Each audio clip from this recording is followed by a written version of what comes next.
Taste the Daily. Dharmapuri மாவட்டம் பென்னாகரத்தை அடுத்த ஒகேனக்கல் சுற்றுலா தலத்தில் நடைபெற்ற ஆடிப்பெருக்கு விழாவில் அமைச்சர் எம்.ஆர்.கே. பன்னீர்செல்வம் ஒருமையில் பேசியது பரபரப்பை ஏற்படுத்தியது. ஒகேனக்கல் சுற்றுலா தலத்தில் நடைபெற்ற ஆடிப்பெருக்கு விழாவில் சில கண்காட்சி அரங்குகளை திறந்து வைத்து பேசிய அமைச்சர் எம்.ஆர்.கே. பன்னீர்செல்வம், அதிகாரிகள், படகு ஓட்டுநர்கள் மற்றும் மசாஜ் செய்யும் தொழிலாளர்கள் என அனைவருமே அவர்களுக்கு ஏற்றவாறு பணம் வாங்குவதாக குறை கூறினார். அத்துடன் மேடையில் சிலரை ஒருமையில் குறிப்பிட்டு அவர் பேசியது பலரையும் முகம் சுளிக்க வைத்தது. விடிய ஆட்சியில் அமைச்சர்கள் ஆணவத்துடன் மேடையில் பேசுவது வாடிக்கையாகி இருப்பது பலரையும் வேதனையடைய வைத்துள்ளது. திருவாரூர் மாவட்டத்தில் நுகர்பொருள் வாணிப கழகத்தை தனியார்மயமாக்குவதை விடிய அரசு கைவிட வலியுறுத்தி நுகர்பொருள் வாணிப கழக சுமை தூக்கும் தொழிலாளர் சங்கம் சார்பாக ஆர்ப்பாட்டம் நடைபெற்றது. திருவாரூர் நுகர்பொருள் வாணிப கழக மண்டல மேலாளர் அலுவலகம் முன்பு நுகர்பொருள் வாணிப கழகத்தை தனியார்மயமாக்கலை கைவிட வேண்டும், சுமை பணியில் இடைத்தரகர்கள் கொள்ளையடிக்க வாய்ப்பளிக்கும் டெண்டர் முறையை ரத்து செய்ய வேண்டும் உள்ளிட்ட கோரிக்கைகளை வலியுறுத்தி கண்டன ஆர்ப்பாட்டம் நடைபெற்றது. இதில் விடியா திமுக அரசை கண்டித்து கோஷங்களை எழுப்பினர். காஞ்சிபுரம் மாவட்டம் மாடம்பாக்கத்தில் விவசாய நிலங்கள் அருகில் குப்பைகள் கொட்டப்படுவதால் பயிர் செய்ய முடியவில்லை என விவசாயிகள் வேதனை தெரிவித்துள்ளனர். இந்த ஊராட்சியில் ஏற்கனவே விளைநிலங்கள் வீடுகளாகவும் தொழிற்சாலைகளாகவும் மாறி வருகிறது. ஆனாலும் இன்றும் சிலர் விடாப்பிடியாக பல்வேறு இன்னல்களுக்கு இடையே விவசாயம் செய்து வருகின்றனர். ஆனால் அங்கு விளைநிலங்கள் உள்ள பகுதியில் குப்பைகள் கொட்டப்படுவதால் நிலம், நிலத்தடி நீர் மாசடைந்து விவசாயம் செய்ய முடியாத நிலை உருவாகியுள்ளது. விடியா திமுக ஆட்சியில் நிம்மதியாக விவசாயம் கூட செய்ய முடியவில்லையே என அப்பகுதி விவசாயிகள் அங்கலாய்க்கின்றனர். திருத்தணி சார்பதிவாளர் அலுவலகம் கட்டி முடித்து 3 மாதங்களுக்கு மேலாகியும் திறக்கப்படாதது ஏன் என விடியா திமுக அரசுக்கு பொதுமக்கள் கேள்வி எழுப்பியுள்ளனர். திருவள்ளூர் மாவட்டம் திருத்தணியில் 1,60,00,000 ரூபாய் மதிப்பீட்டில் புதிய சார்பதிவாளர் அலுவலகம் கட்டப்பட்டு 3 மாதங்களுக்கு மேல் ஆகியும் இந்த அலுவலகம் இதுவரை திறக்கப்படவில்லை.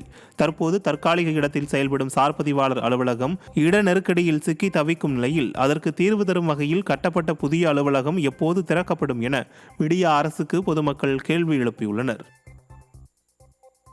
விருத்தாச்சலம் அருகே பாடங்களை ஒழுங்காக நடத்தாமல் பள்ளி வளாகத்திலேயே படுத்து தூங்கும் தலைமை ஆசிரியரின் புகைப்படங்கள் வெளியாகியுள்ளன. கடலூர் மாவட்டம் வலசை கிராம ஊராட்சி ஒன்றிய நடுநிலைப் பள்ளியில் பள்ளி மேலாண்மை குழு சார்ந்த விழிப்புணர்வு கூட்டத்திற்கு அழைப்பு விடுத்த தலைமை ஆசிரியர் தனக்கு நெஞ்சு வலிப்பதாக கூறி கூட்டத்தை நடத்தாமலே சென்றார். இதனால் ஆத்திரமடைந்த பெற்றோர் பள்ளியை முற்றுகையிட்டு போராட்டம் நடத்தினர். மேலும் அந்த தலைமை ஆசிரியர் ஒழுங்காக பாடம் நடத்துவதில்லை என்றும் வகுப்பறையிலேயே படுத்து தூங்கிவிடுவார் என்று கூறி வெளியிட்ட புகைப்படங்கள் விடியா திமுக ஆட்சியில் கல்வித்துறையின் லட்சணத்தை வெட்ட வெளிச்சமாக்கியுள்ளது.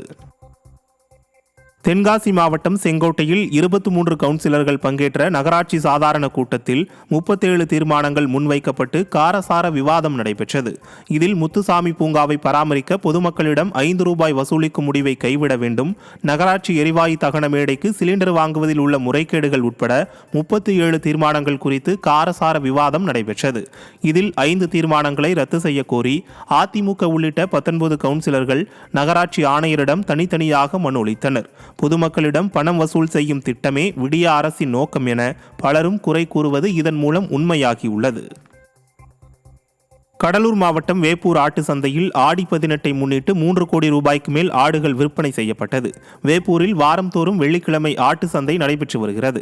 இதற்காக 100க்கும் மேற்பட்ட கிராமத்திலிருந்து விவசாயிகள் ஆடுகளை விற்பனைக்காக கொண்டு வருவது வழக்கமாகும். இந்த நிலையில் ஆடி 18 முன்னிட்டு வேப்பூர் ஆட்டு சந்தைக்கு வெள்ளாடு, செம்மறியாடு, கொடியாடு உள்ளிட்ட ஆடுகள் விற்பனைக்கு வந்தன. இதனை வாங்க ஆடி 18 முன்னிட்டு கடலூர், விழுப்புரம், கள்ளக்குறிச்சி, பெரம்பலூர் உட்பட பல்வேறு மாவட்டங்களில் இருந்து வேப்பூர் வந்திருந்த வியாபாரிகள் 3 கோடி ரூபாய்க்கு மேல் ஆடுகளை வாங்கி சென்றதாக கூறப்படுகிறது. திருவள்ளூரில் எம்எல்ஏ அலுவலகம் அருகில் சாலையோர கடைகளை நகராட்சியினர் அகற்றியதால் பரபரப்பு ஏற்பட்டது. திருவள்ளூரிலிருந்து பெரியகுப்பம் ஆயில் மில் வரையிலான சென்னை திருப்பதி தேசிய நெடுஞ்சாலையில் ஏராளமானவர்கள் தள்ளுவண்டிகள் மூலம் பழக்கடைகள், உணவு கடைகளை நடத்தி வருகின்றனர்.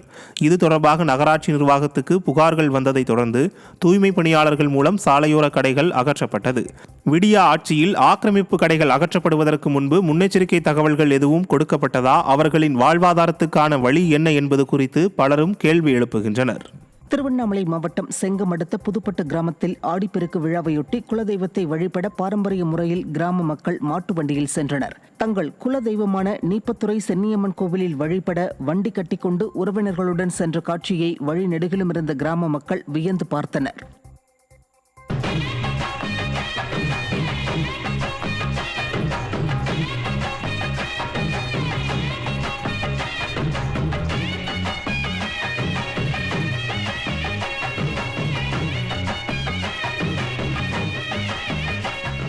சொரிமுத்து அய்யனார் கோயில் ஆடி அமாவாசை திருவிழாவில் பங்கேற்க வந்தவர்களின் வாகனங்கள் 2 கிலோமீட்டர் தூரத்திற்கு அணிவகுத்து நின்றன.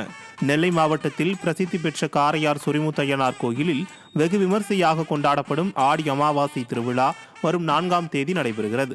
இந்த விழாவில் தனியார் வாகனங்களில் வர ஒரு நாள் மட்டுமே அனுமதி அளிக்கப்பட்ட நிலையில் நூற்றுக்கணக்கான வாகனங்கள் பாபநாசம் வனச்சோதனை சாவடியிலிருந்து 2 கிலோமீட்டர் தூரத்திற்கு மேல் அணிவகுத்து நின்றன. இதனால் அங்கு வாகன நெரிசல் ஏற்பட்டது.